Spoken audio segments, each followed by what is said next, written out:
This is Graham Pretty of Your Claim, and I'm here in lovely Lincolnshire, and I'm reminded by a conversation I had with a prospective client, and they asked me, why would you use an independent loss management, loss assessing company? And so it brought me back to a fire damage project that we have ongoing in Lincolnshire. It was a chip pan fire, quite a simple claim.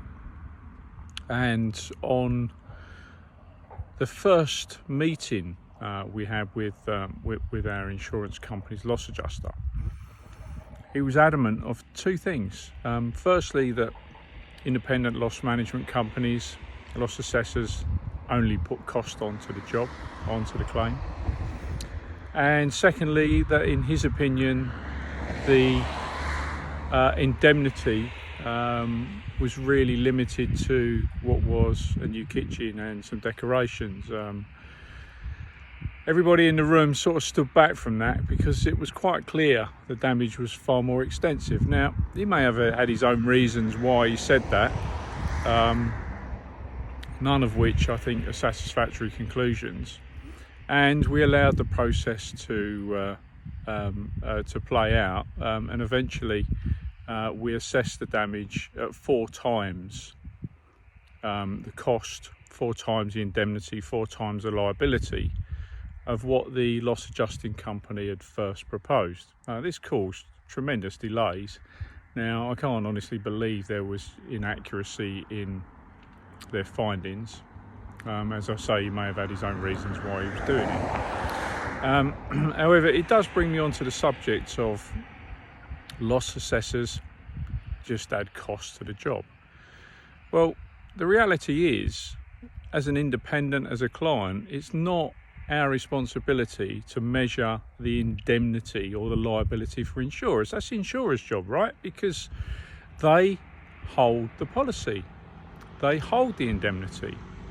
So we're only ever going to propose and assess up to the value of insurer's liability. Nothing else is going to be agreed. Nothing else can be.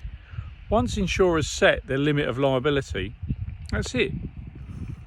So, yeah, really just reflecting on those 2 points, how and why a loss adjuster can get it so dramatically wrong, and secondly, the accusation that loss management, loss assessing companies add value to the job, which clearly they don't. And it just leads me to the conclusion that if you're a client, if you're a landlord, if you're an insurance broker looking for premium renewals, why would you not get an independent review of a property damage claim? The stakes are just too high. They just really are too high. Can you afford not to get an independent assessment? That's what I would be asking. Just to make sure you've got a second opinion and you reach the correct figure. The correct figure for the client, the correct figure for the insurance company that enables everybody to move forwards and make progress. So there we are. Anyway, just some thoughts. Graham Pretty from Your Claim. Thank you.